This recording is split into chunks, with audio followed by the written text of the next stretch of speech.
고린도후서 5장 1절에서 4절까지 말씀입니다.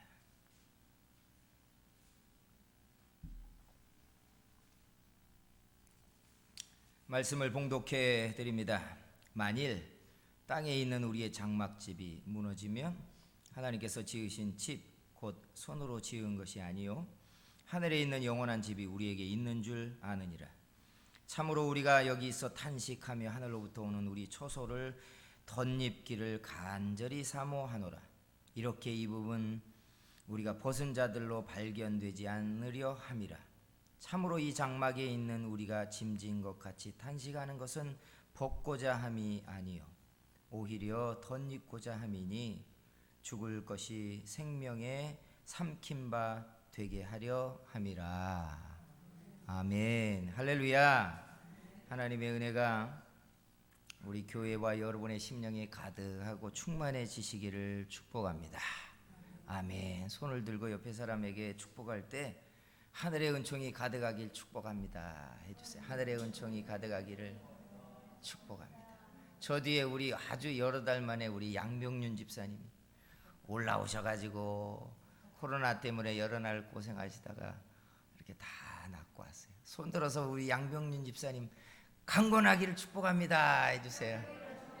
할렐루야. 고생하셨습니다.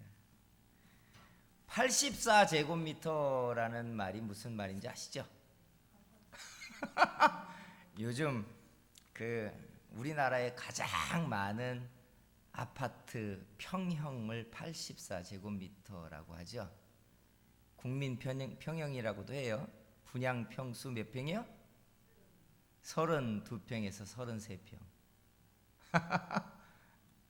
이런 집 있으시죠? 네. 예전에는 아파트 평수에 따라 부의 신분이 나뉘어지는 시절도 있었어요. 뭐 지금도 그렇습니다 하면 할 말 없지만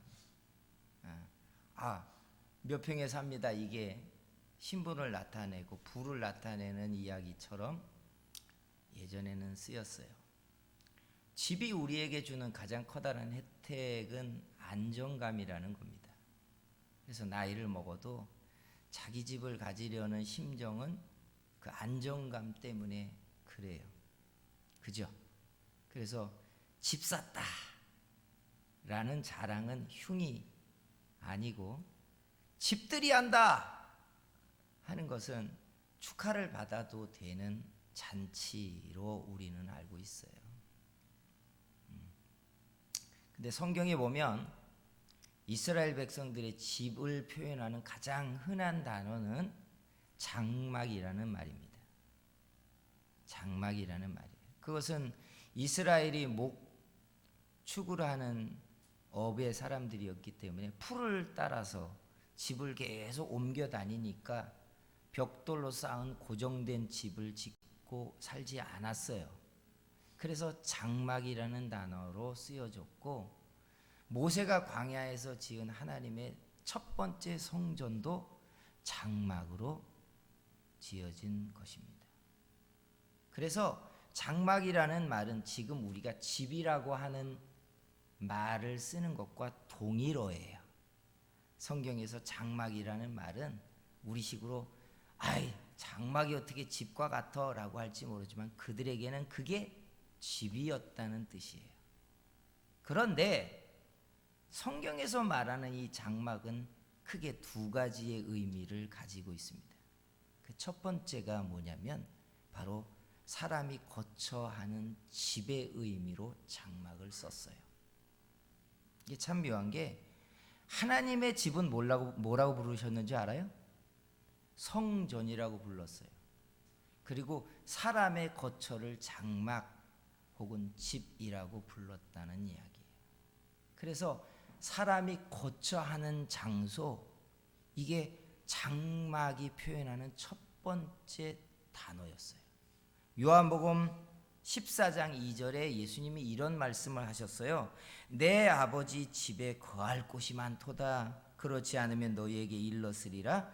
내가 너희를 위하여 거처를 예비하러 가노라 라고 할 때도 NIV 성경에 보면 many room이라고 되어 있어요. My father's many room이라고 이야기해요. 내 아버지 집에는 거처할 곳, 집이 많다. 만약에 부족하다면 내가 더 준비하러 갈 것이다 라고 이야기합니다. 이 말은 예수님이 요한복음에서 왜 했냐면 예수님을 쫓아 따르기 위하여 많은 사람들이 집과 전토를 벌이고 일상에서 떠나서 예수님을 따라왔어요. 그런데 시간이 지나면서 예수님이 예루살렘에 올라가서 제사장과 관원들에게 잡혀 죽을 것이라고 이야기했더니 제자들이 예수님이 죽을 것에 대한 이야기의 슬픔과 함께 플러스 알파 어떤 염려가 일어나느냐, 3년이라는 기간 동안 다 집과 전토를 벌이고 어떤 사람들은 그걸 팔아서 선교 헌금을 하면서 주님을 따랐단 말이에요. 그러니까 어떤 이들에겐 돌아갈 곳이 없는 거예요. 이 염려가 두려움으로 확 밀려왔더니 예수님이 그들에게 내 아버지 집에는 거처할 곳, 룸이 많다. 염려하지 말라고 이야기합니다. 이 말은 우리가 집이 주는 안정감이 얼마나 큰가를 대변하는 말이에요. 그렇잖아요.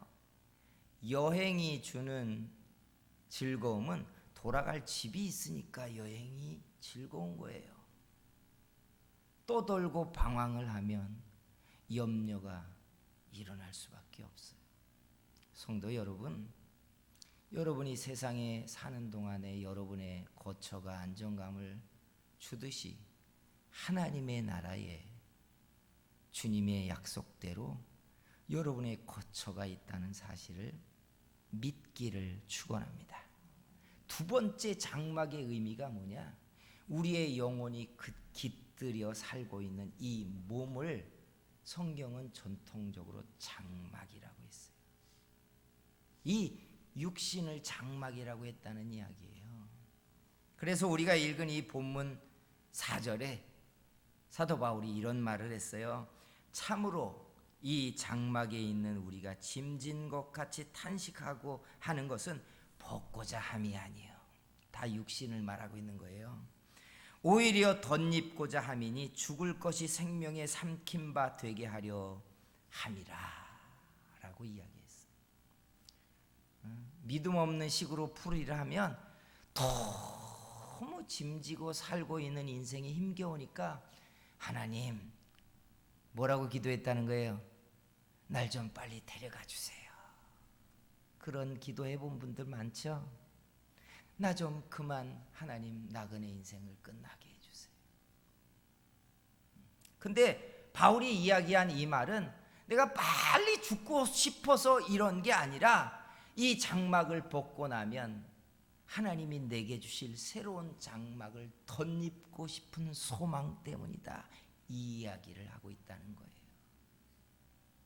그러니 성경이 말하는 이 육체의 장막은 지금 가지고 있는 이 몸과 함께 또 하나의 장막을 이야기하고 있는 거예요. 그렇게 성경을 보면 우리가 전혀 보지 못했던 새로운 게 보이기 시작해요. 예수님의 직업이 뭐였죠? 목수였어요. 지금이야 목수하면 가구를 만드는 사람, 인테리어를 하는 목수도 있겠지만 고대 때 목수란 그냥 집 짓는 자예요. 자, 사도 바울의 직업은 뭐였는지 아세요? 장막 짓는 자. 아주 묘한 공통점이 보이죠. 예수님은 집을 짓는 자였고 사도 바울은 장막 짓는 자예요. 하나님의 일이 뭘까 하고 들여다보면 하나님의 일은 놀랍게 이 땅에 하나님의 나라를 짓는 거예요. 할렐루야. 우리의 최종적인 소망은 뭐예요? 새 몸을 덧입는 건 줄 믿으시기를 축원합니다. 즉 이 땅에 하나님의 나라를 일으키는 것도 장막 짓는 것이고 우리가 부활의 날에 하나님 앞에 새 몸을 입는 것도 새 장막을 이야기하는 것이니 예수님도 사도 바울도 하나님의 나라에 일을 했다는 뜻은 하나님의 나라 사람들에게 입게 할 새 장막을 짓는 일을 했다는 이야기예요. 알고 계십니까?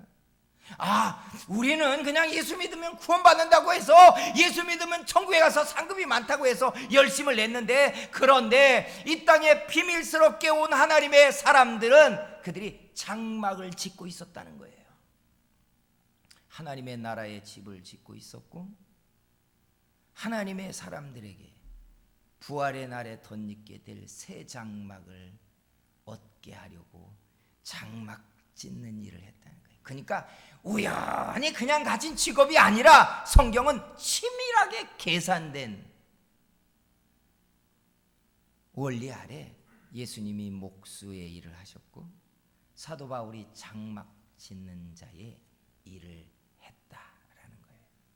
그러니 성경에서 말하는 장막은 실은 지금 우리가 살고 있는 84제곱미터, 122제곱미터, 그보다 더 큰 70평형대 이런 집을 이야기하는 게 아니라, 성경의 소망은 오는 하나님의 나라의 집을 덧입는 자, 부활의 날에 이 썩어질 육체가 아니라 새 몸을 덧입게 하는 장막을 얻게 하는 게 하나님의 일이었다는 이야기예요.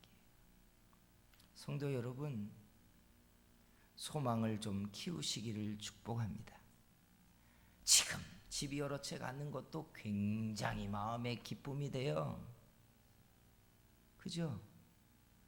어떤 유명한 연예인이 송도에 사는데, 송도에 사는 집이 나오는데 70몇 평짜리 펜트하우스에 사는 게 나오는데, 얼마나 송도에 집이 좋고 넓은지, 그냥 서해안 바다가 쫙 내려다보는 해가 떨어지는 그 멋진 광경을 본 70몇 평짜리 집에 사는 넋시리함이 보이는데, 사람들이 그걸 보면서 그렇게 다 부러웠대요.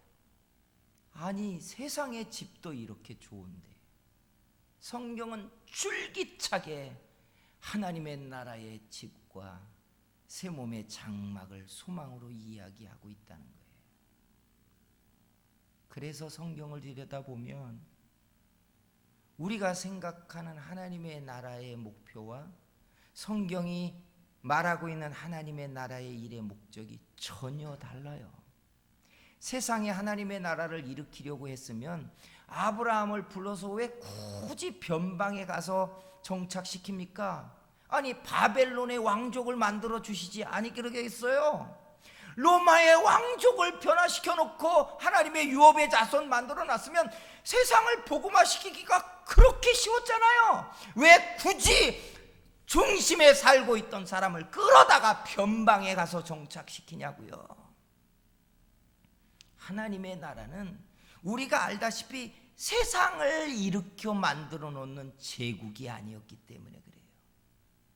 하나님의 소망은 지금 이 육체를 구원하는 게 아닙니다.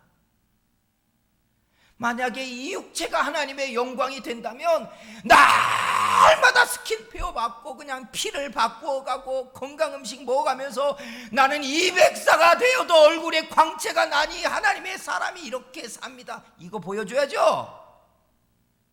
그런데 왜 하나님의 나라를 위하여 일한 그 빛나는 선지자들은 다 제명에 살지 못하고 죽습니까? 왜 마지막 선지자로 왔던 세례 요한은 목배임을 당해 죽어버리냔 말이에요. 하나님이 이루시고자 하는 하나님의 나라는 이 썩어질 육체로 만드는 나라가 아니었기 때문에 그래요.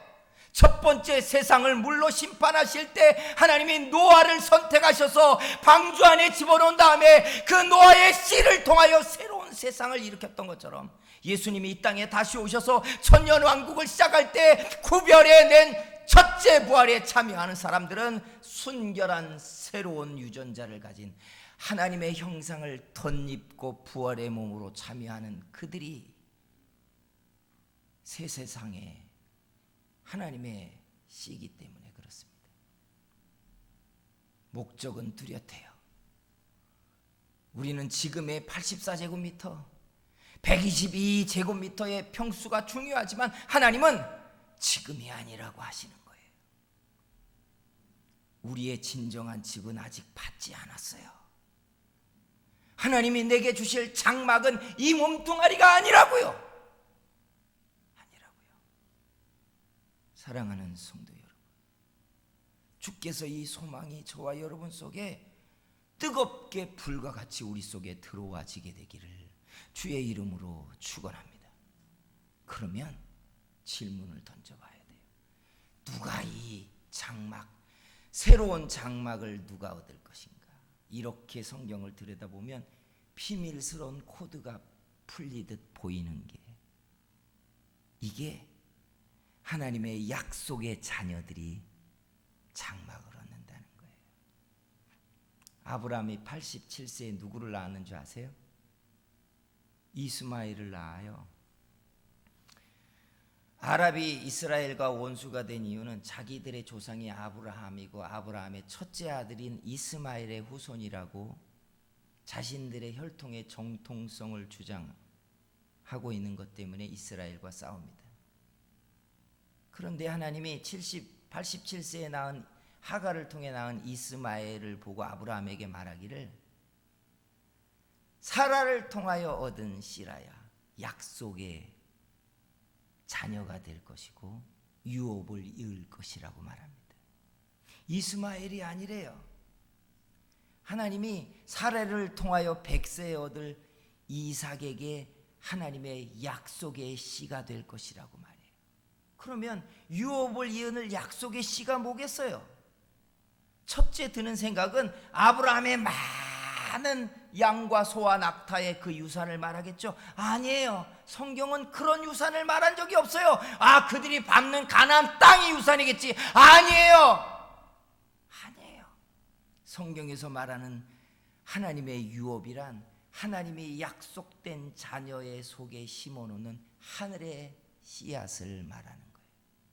놀랍게 이 하늘의 씨앗은 하나님의 약속의 자녀 속에 있다가 햇빛이 찌어서 26도의 기온이 올라가면 발화를 시작하고 생명이 땅을 뚫고 올라와 자라기 시작하는 것처럼 하나님의 은혜의 말씀을 듣기 시작하면 그 말씀 때문에 예수 그리스도를 향한 믿음이 깨어 일어나는 신비한 씨앗이 하늘의 씨앗인 줄 믿습니다.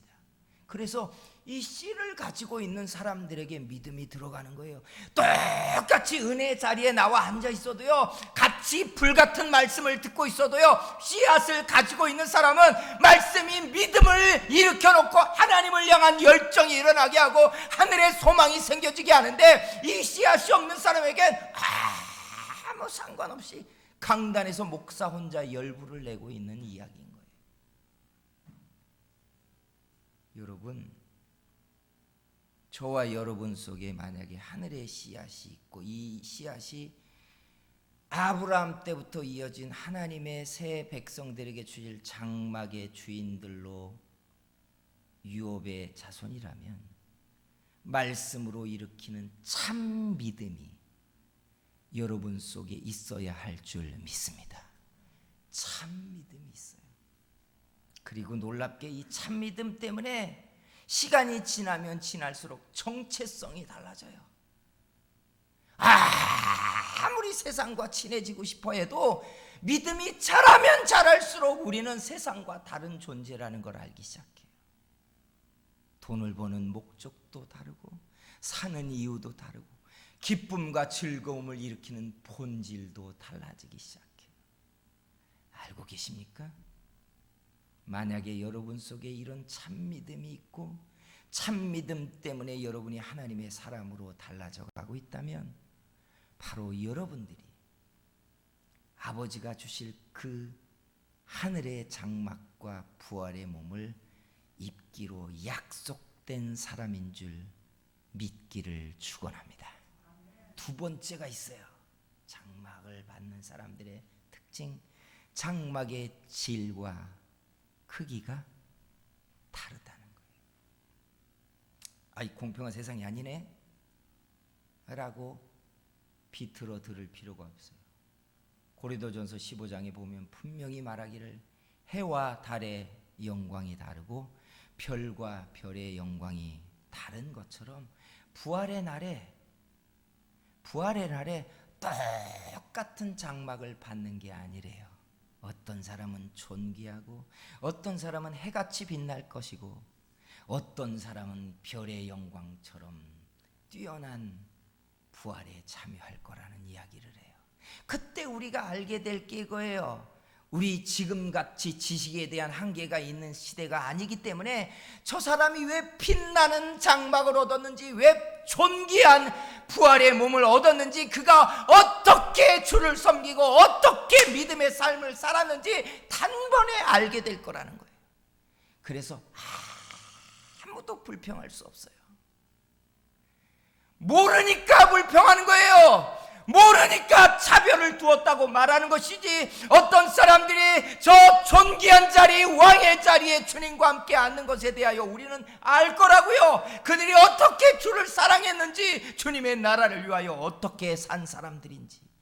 부활의 날에 우리는 단번에 모든 사람들의 얼굴을 보는 순간 그들의 신앙의 여정과 삶을 알아버리기 때문에 그래요. 사랑하는 성도 여러분, 그래서 지금이 중요해요. 지금이, 저는 이렇게 말해요. 우리는 하나님의 나라에 그 빛나는 장막을 얻을 수 있는 기회라는 것을 지금 시간에 가지고 있는 사람들이에요. 이 기회라는 시간 동안 무엇이 달라지게 할 줄 아세요? 바로 선택이 달라지게. 끊임없이 선택할 것이고, 우리가 이 선택을 통하여 하늘의 것을 얻을 것인지 땅의 것을 선택할지를 우리는 지금이라는 시간 동안 사용할 것이기 때문에 그래요. 사랑하는 성도 여러분, 아무도 다른 사람이 얻을 장막을 선택시켜 줄 수 없어요. 나는 우리 마누라가 신앙이 좋으니까 바지까지 잡고 끝까지 가면 천국은 갈 겁니다. 천국은 갈지 모르지만 여러분이 덧입게 될 그 장막은 여러분의 선택이 결정할 거예요. 사랑하는 성도 여러분, 그러므로 믿음의 선한 싸움을 싸우라고 요구합니다.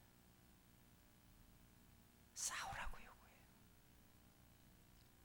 주님의 날에 후회하지 않으려면 믿음의 선한 싸움을 싸우십시오.